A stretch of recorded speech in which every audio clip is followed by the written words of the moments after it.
नमो नमः। आप सभी संस्कृत उपासकों को आपके अपने चैनल से जुड़ने पर हार्दिक हार्दिक अभिनंदन। दोस्तों, अगर आप संस्कृत कोड 25 से नेट की तैयारी कर रहे हैं तो आप बिल्कुल सही चैनल पर आए हैं। मैं आपको बता दूं, इस चैनल पर हम संस्कृत से नेट करने के लिए ही जुड़े हैं और यहाँ पर आपको संस्कृत कोड 25 का सिलेबस आरंभ से लेकर अंत तक अत्यंत गहराई से और विस्तृत रूप से और बिल्कुल आसानी से याद करने योग्य, आसानी से समझने योग्य मिलेगा।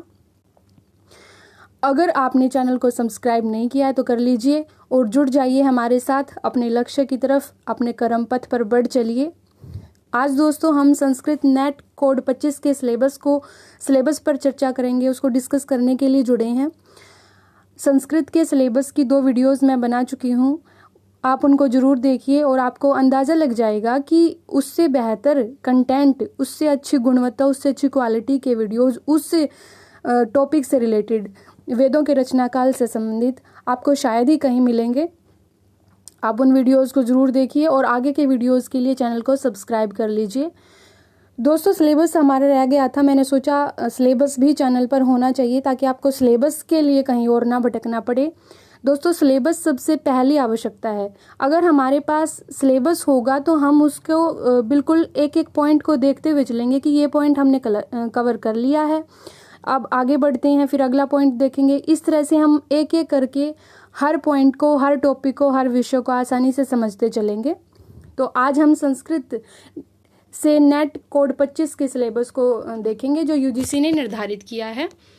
उसमें इकाई 1 है, उसमें सबसे पहले वैदिक साहित्य है। वैदिक साहित्य का क पार्ट दिया हुआ है, वैदिक साहित्य का सामान्य परिचय।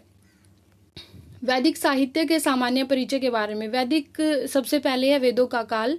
वेदों का काल भी, अगर हम देखिए, ध्यान रखिए, वैदिक साहित्य इतना विशाल है, इतना विस्तृत है, अगर हम उस पर बिल्कुल एक एक बिंदु को ध्यान से समझते चले ना तो सिर्फ एक ही टॉपिक में पूरा साल निकल सकता है।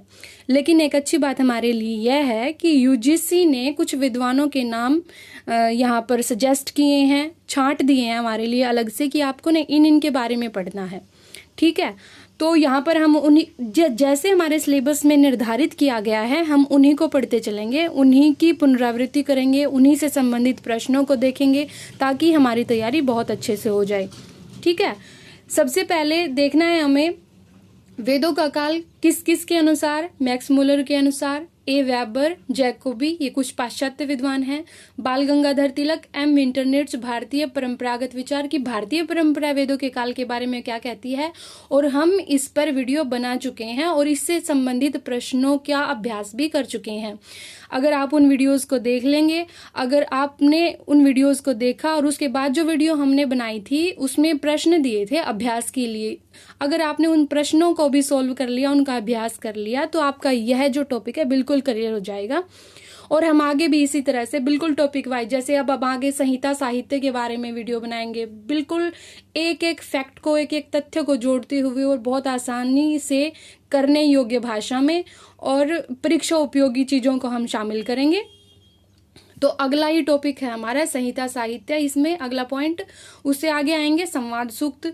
संवाद सूक्त भी बहुत सारे हैं, लेकिन हमें कौन से देखने हैं? पुरुरवा उर्वशी, यम यमी, शर्मापणी, विश्वामित्र, नदिया, ये संवाद सूक्त है हमारे सिलेबस में, हमारे पाठ्यक्रम में। उसके बाद आता है ब्राह्मण साहित्य, फिर आरण्यक साहित्य, फिर वेदांग। वेदांग 6 हैं, हम सब जानते हैं, उनको पढ़ना है हमें। शिक्षा, कल्प, व्याकरण, निरुक्त, छंद और ज्योतिष।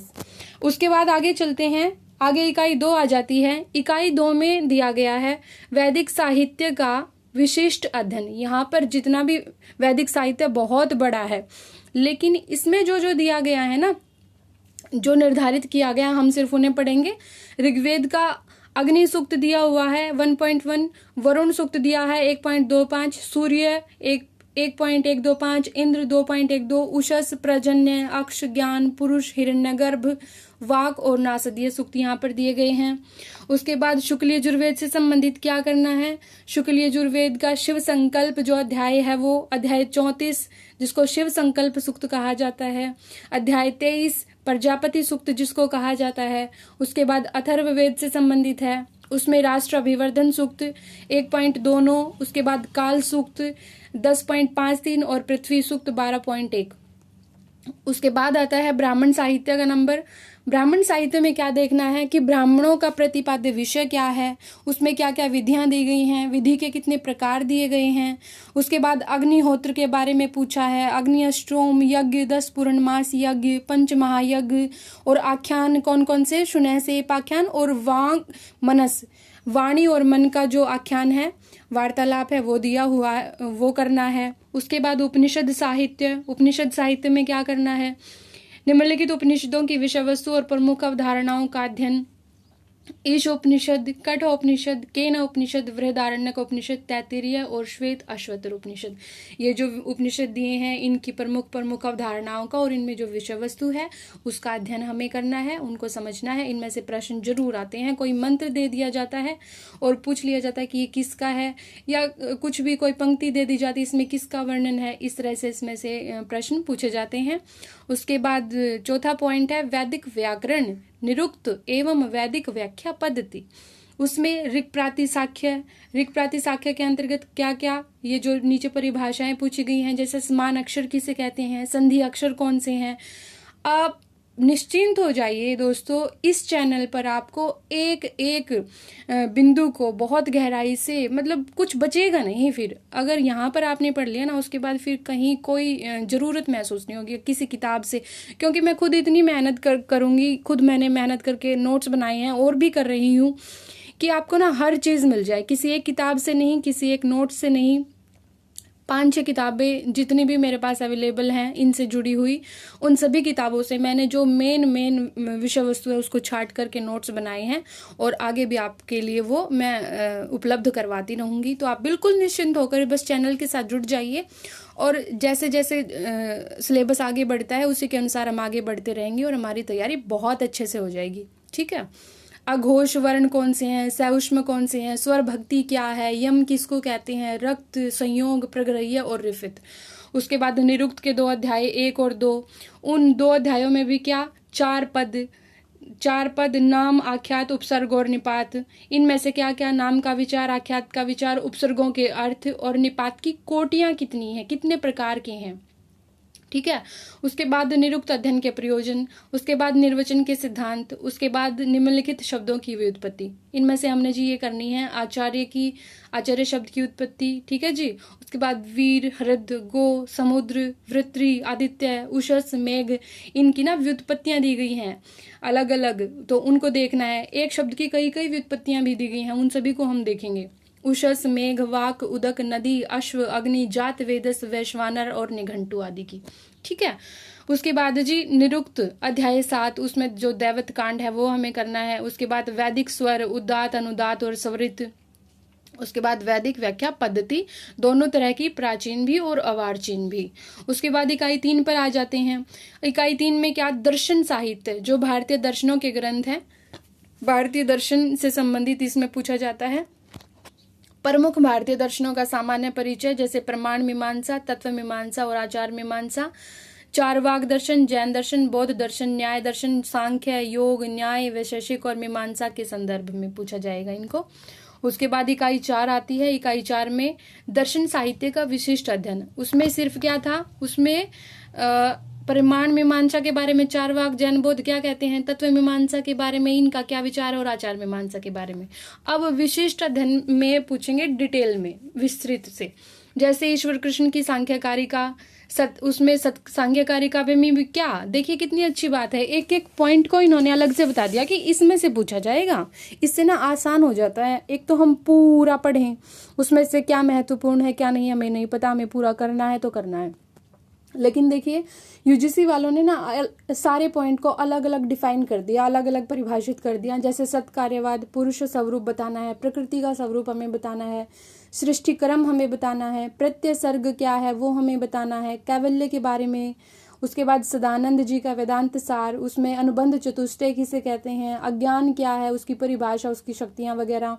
उसके बाद अध्यारोप, अपवाद, लिंग शरीर उत्पत्ति, पंचीकरण क्या है, विवर्त किसे कहते हैं, महावाक्य क्या है, जीवन मुक्ति की दशा कौन सी है, ये सब हम पढ़ेंगे। उसके बाद अन्नम भट्ट तर्क संग्रह, अन्नम भट्ट जी का तर्क संग्रह है, केशव मिश्र जी की तर्क भाषा, तर्क, इनमें से क्या पूछेंगे। ये दोनों ना एक जैसे ही ग्रंथ हैं, इनमें ना ज़्यादा अंतर नहीं है, बहुत सारी चीज़ें बिल्कुल समान हैं। तो इन दोनों में से क्या पूछा जाएगा, पदार्थ क्या हैं, कितने हैं, पदार्थ 24 होते हैं, हम डिटेल में पढ़ेंगे। कारण, कारण कितने हैं, कौन कौन से हैं, प्रमाण, प्रमाण पढ़ेंगे, प्रामाण्यवाद क्या है, प्रमेय क्या है। उसके बाद लोगाक्षी भास्कर जी का अर्थ संग्रह, पतंजलि का योग सूत्र, योग सूत्र में से व्यास भाष्य है, व्यास भाष्य में से क्या, चित्त की भूमियाँ, चित्त की वृत्तियाँ, ईश्वर का स्वरूप क्या बताया है, योगांग क्या है, समाधि क्या है, कैवल्य क्या है। उसके बाद बादरायण जी का ब्रह्मसूत्र, ब्रह्मसूत्र में से शांकर भाष्य। उसके बाद विश्वनाथ पंचानन जी का न्याय सिद्धांत मुक्तावली, उसमें से अनुमान खंड। उसके बाद सर्वदर्शन संग्रह में जैन मत और बौद्ध मत। इकाई 5 आ जाती है। इकाई 5 में जी व्याकरण एवं भाषा विज्ञान। सामान्य परिचय में क्या आएगा, जो नीचे दिए गए आचार्य हैं उनका परिचय, जैसे पाणिनि, कात्यायन, पतंजलि, भर्तृहरि, वामन जय आदित्य, भट्टोजी दीक्षित, नागेश भट्ट, जैनेन्द्र, कैयट, शाक्टायन, हेमचंद्र सूरी, सारस्वत व्याकरणकार, पाणिनीय शिक्षा। भाषा विज्ञान के बारे में, भाषा विज्ञान से क्या क्या पूछा जाएगा, भाषा की परिभाषा, भाषा का वर्गीकरण, कितने प्रकार से आकृति मूलक, कितने प्रकार का पारिवारिक वर्गीकरण। उसके बाद ध्वनियों का वर्गीकरण, उसके ध्वनियों के वर्गीकरण में क्या, स्पर्श ध्वनि, संघर्षी, अर्धस्वर, स्वर। संस्कृत ध्वनियों के विशेष संदर्भ में मानवीय ध्वनि यंत्र कितने हैं और ध्वनि परिवर्तन के क्या क्या कारण हैं, ध्वनि के नियम, ग्रीस और ग्रासमान और फर्नर के नियम खासतौर से, ठीक है। उसके बाद अर्थ परिवर्तन की दिशाएं, कितने तरह से अर्थ परिवर्तन होता है, कारण क्या है इसके, वाक्य किसे कहते हैं, लक्षण क्या है, वाक्य के भेद कितने हैं, भारोपीय परिवार का सामान्य परिचय। उसके बाद वैदिक संस्कृत और लौकिक संस्कृत में क्या अंतर है, भाषा और वाक में क्या अंतर है, भाषा और बोली में क्या अंतर है। उसके बाद आ जाते हैं हम इकाई 6 पे, इसमें अजीब व्याकरण का विशिष्ट अध्ययन। अब यहाँ पे हम व्याकरण का विशिष्ट अध्ययन करेंगे। इसमें आ जाती हैं परिभाषाएं। सबसे पहले कौन कौन सी परिभाषा, संहिता, संयोग, गुण, वृद्धि, प्रातिपदिक, नदी, घी संज्ञा, उपधा संज्ञा, अप्रयुक्त, गति संज्ञा, पद संज्ञा, विभाषा किसे कहते हैं, स्वर्ण संज्ञा किसकी होती है, टी, प्रग्रह्य संज्ञा, सर्वनाम स्थान संज्ञा किसकी, भ संज्ञा किसकी, सर्वनाम संज्ञा किसकी, निष्ठा संज्ञा किसकी। ये सारी परिभाषाएं बहुत आसानी से मैं आपको करा दूंगी। उसके बाद संधि, संधि में करना है हमें अच संधि, हल संधि, विसर्ग संधि, लघु सिद्धांत कौमुदी के अनुसार जो संधियां हैं वो। उसके बाद सुबंत में क्या पूछा जाएगा, अजंत जैसे राम, सर्व, तीनों लिंगों में सर्व के रूप, सर्वम सर्वे सर्वाणी, सर्व सर्वे सर्वा, ऐसे।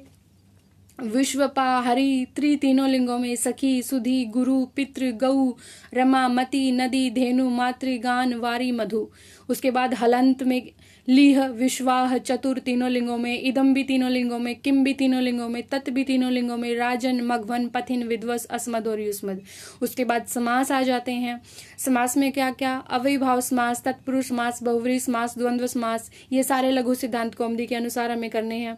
उसके बाद तद्धित प्रत्यय आ जाते हैं, अप्रत्ययार्थक प्रत्यय और मतवर्थीय, ये सिद्धांत कौमुदी के अनुसार हमें करने हैं। उसके बाद तिगंत प्रत्यय आ जाते हैं, उसमें भू, एध, अध, अस, हु, दिव, शूय, तुद, तन, क्री, रुध, क्रिय, चुर। उसके बाद प्रत्यांत, प्रत्यांत में निजंत, सनंत, यगंत, यंग, लुगंत और नाम धातु प्रत्यांत। उसके बाद कृदंत में कौन कौन से करने हैं, तव्य, तव्यता, नियर, यत, न्यत, कयप, क्षत्रि, शानच, कत्वा, कत, कत्वतु, तुमुन और नमुल प्रत्यय। स्त्री प्रत्यय लघु सिद्धांत कौमुदी में जो दिए हुए वो करने हैं। उसके बाद कारक प्रकरण भी सिद्धांत लघु सिद्धांत कौमुदी के अनुसार करना है। प्रश्नयी पद और आत्मनेपद विधान भी सिद्धांत कौमुदी के अनुसार करना है। महाभाष्य में से पशपशा ऐनिक करना है, उसमें से क्या क्या, शब्द परिभाषा, शब्द और अर्थ का क्या संबंध है। एक मिनट कहाँ चला गया, ज़्यादा ही सरक गया, सॉरी, हम यहाँ आ गए थे। हाँ, शब्द की परिभाषा, शब्द और अर्थ का संबंध, व्याकरण अध्ययन के क्या उद्देश्य हैं जो महाभाष्य में महर्षि पतंजलि ने बताई हैं, व्याकरण की परिभाषा क्या बताई है, साधु शब्द के प्रयोग का परिणाम क्या है, अगर साधु शब्द का प्रयोग न किया जाए तो क्या दुष्परिणाम हो सकते हैं। व्याकरण की पद्धति, उसके बाद वाक्य पदियम में से ब्रह्मकांड, ब्रह्मकांड में से क्या सफोट का स्वरूप, शब्द ब्रह्म का स्वरूप, शब्द ब्रह्म की शक्तियाँ, सफोट और ध्वनि का संबंध, शब्द और अर्थ का संबंध, ध्वनि के प्रकार, भाषा के सत्र। उसके बाद इकाई 7 आ जाती है। इकाई 7 में है जी संस्कृत साहित्य, काव्य शास्त्र एवं छंदों का परिचय। सबसे पहले इसमें है भास का परिचय, अश्वघोष का, कालिदास, शूद्रक, विशाखदत्त, भारवी, माघ, हर्ष, बाणभट्ट, दंडी, भवभूति भट्ट, नारायण, बिलहन, श्रीहर्ष, अंबिका दत्त, व्यास, पंडिताक्षमा राव, वी राघवन, श्रीधर भास्कर वर्णेकर। उसके बाद काव्य शास्त्र, काव्य शास्त्र में रस संप्रदाय, अलंकार संप्रदाय, रीति संप्रदाय, ध्वनि संप्रदाय, वक्रोक्ति संप्रदाय, औचित्य संप्रदाय। आपको देखने में मुश्किल लग रहा होगा, लेकिन बिल्कुल भी मुश्किल नहीं है, आप विश्वास कीजिए, बहुत आसानी से हम लोग कर लेंगे।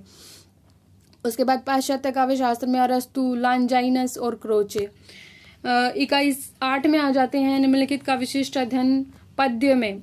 सबसे पहले बुद्ध चरितम का प्रथम सर्ग, रघुवंशम का प्रथम सर्ग, किरातार्जुनियम का प्रथम सर्ग, शिशुपाल वधम का प्रथम सर्ग, नैषध्य चरितम का प्रथम सर्ग। नाट्य में सोपनवास, दत्तम, अभिज्ञान शाकुंतलम, वेणी संहारम, मुद्रा राक्षसम, उत्तराम चरितम, रत्नावली और मृच्छकटिकम। गद्य साहित्य में दशकुमार चरितम का 8वां उच्छ्वास, हर्ष चरितम का 5वां, कादम्बरी का शुकनास उपदेश। चंपू काव्य में नल चंपू का सिर्फ प्रथम उच्छ्वास। साहित्य दर्पण में क्या काव्य की परिभाषा, काव्य की अन्य परिभाषाओं का खंडन। उसके बाद शब्द शक्ति, संकेत ग्रह, अभिधा, लक्षणा, व्यंजना, ये शब्द की शक्तियां और काव्य के भेद का चौथा परिच्छेद। और श्रव्य काव्य में गद्य पद्य और मिश्र काव्य के लक्षण। उसके बाद काव्य प्रकाश में क्या क्या करना है, ये छोटी छोटी हेडिंग है दोस्तों, ये बड़े बड़े विषय नहीं है। काव्य प्रकाश के अंतर्गत हमें क्या क्या करना है वो दिया गया। बस आपको लगेगा कि बहुत बड़ा सिलेबस है ना, बहुत बड़ा सिलेबस नहीं है इन्होंने, क्योंकि एक एक पॉइंट को डिफाइन कर दिया कि आपको ना इनको छोड़ के कुछ नहीं करना, सिर्फ इनको करना है, इसलिए आपको ये अलग अलग लिखे हुए बड़े लग रहे हैं, बड़े नहीं है, बहुत बड़ा सिलेबस नहीं है। काव्य के लक्षण, काव्य प्रयोजन, काव्य हेतु, काव्य के भेद, शब्द शक्ति, अभिहित अनव्यवाद, अन्वित अभिधानवाद, रस का स्वरूप, रस सूत्र विमर्श, रस के दोष कौन से हैं, काव्य के गुण कौन से हैं, व्यंजनावृत्ति की स्थापना के लिए 5वां उल्लास। उसके बाद अलंकार, वक्रोक्ति, अनुप्रास, यमक, श्लेष, उपमा, रूपक, उत्प्रेक्षा, समासोक्ति, अपनोक्ति, निदर्शना, अर्थांतरन्यास, दृष्टांत, विभावना, विशेषोक्ति, स्वभावोक्ति, विरोधाभास, संकर और संसृष्टि। उसके बाद ध्वन्यालोक का प्रथम उद्योत करना है, वक्रोक्ति जीवितम का भी प्रथम उन्मेष करना है। उद्योत उन्मेष, इन चीज को देख के परेशान मत होइए। आप सब जानते हैं कि संस्कृत में जब हम कोई ग्रंथ लिख रहे होते हैं, ये सब अध्याय होते हैं, कोई अध्याय को उन्मेष बोल देता है, कोई अध्याय को उद्योत बोल देता है, ठीक है, इस तरह से जी। भरतनाट्यम में द्वितीय और षष्ठ अध्याय, दश रूपक में प्रथम और तृतीय प्रकाश, कोई प्रकाश भी बोल देता है देखिए अध्याय को। उसके बाद छंद परिचय, छंद परिचय कौन से छंद, आर्य छंद, अनुष्टुप छंद, इंद्र वज्रा, उपेंद्र वज्रा, वसंत तिलका, उपजाति, वंशस्थ, द्रुत, विलंबित, शालिनी, मालिनी, शिखरणी, मंदाक्रांता, हरिणी, शार्दुल, विक्रीडित और सरगधरा। इकाई 10 में आ जाते हैं पुराण, इतिहास, धर्मशास्त्र एवं अभिलेख शास्त्र से संबंधित है। इसमें निम्नलिखित का सामान्य परिचय, रामायण की विषय वस्तु क्या है, काल क्या है, रामायण कालीन समाज कैसा था, परवर्ती ग्रंथों के लिए रामायण प्रेरणा स्रोत कैसे है, इसका साहित्यिक महत्व कितना है, रामायण में कौन कौन से आख्यान हैं, महाभारत विषय वस्तु क्या है, वही काल, महाभारत काल का समाज, फिर परवर्ती ग्रंथों के लिए ये कैसे प्रेरणा स्रोत है, साहित्यिक महत्व कितना है, महाभारत में आख्यान कौन से हैं। उसके बाद पुराण, पुराण की परिभाषा पूछेंगे, महापुराण, उपपुराण, पौराणिक सृष्टि विज्ञान, पौराणिक आख्यान, प्रमुख स्मृतियों का सामान्य परिचय, स्मृतियां जैसे मनुस्मृति, याज्ञवल्क्य स्मृति, इनका सामान्य परिचय देना है। और उसके बाद अर्थशास्त्र का भी सामान्य परिचय देना है, कौटिल्यकृत अर्थशास्त्र। उसके बाद लिपि में ब्राह्मी लिपि का इतिहास क्या रहा, उसकी उत्पत्ति के सिद्धांत क्या दे, उसके बाद अभिलेख का सामान्य परिचय, ठीक है जी। उसके बाद इकाई 10 में आ जाते हैं। इकाई 10 में निम्नलिखित ग्रंथों का विशिष्ट अध्ययन हमें करना है। कौटिल्यकृत अर्थशास्त्र, प्रथम विनय अधिकारिक, ये नाम है प्रथम अध्याय का। उसके बाद मनुस्मृति का प्रथम, द्वितीय और सप्तम अध्याय, याज्ञवल्क्य स्मृति का व्यवहार अध्याय, लिपि और अभिलेख में क्या, गुप्त काल और अशोक काल की ब्राह्मी लिपि के, अशोक के अभिलेख, प्रमुख शिलालेख, प्रमुख स्तंभलेख, मौर्य उत्तरकालीन अभिलेख, कनिष्क के शासन वर्ष 3 का, सारनाथ का बौद्ध प्रतिमा लेख, रुद्रदामन का गिरनार। ऐसे अलग अलग बता देने से हमें हमारा सारा झंझट समाप्त हो जाता है। हम जो जो टॉपिक इन्होंने दिए हैं उन्हीं को करते हैं, हमें ये परेशानी नहीं रहती कि पता नहीं कौन सा किस में से पूछ लेंगे, हमें पता ही नहीं में से पूछेंगे, हम इनको अच्छे से कर लेंगे। उसके बाद गुप्तकालीन एवं गुप्त उत्तरकालीन अभिलेख, समुद्रगुप्त का इलाहाबाद का स्तंभलेख और यशोधर्मन का मंदसौर शिलालेख, हर्ष का बांसखेड़ा ताम्रपट अभिलेख, पुलकेशिन द्वितीय का ऐहोल शिलालेख। तो ये था दोस्तों संस्कृत कोड 25 का नेट के लिए सिलेबस। अब आप अच्छे से इसको समझ लीजिए, कहीं पर लिख लीजिए, और जैसे जैसे हम वीडियो बनाते जाएं, समझते जाएं, आप उस पर टिक करते जाइएगा कि ये हो गया, ये हो गया। इस तरह से करते करते हम सारा सिलेबस अच्छे से आसानी से कंप्लीट कर लेंगे। नमो नमः।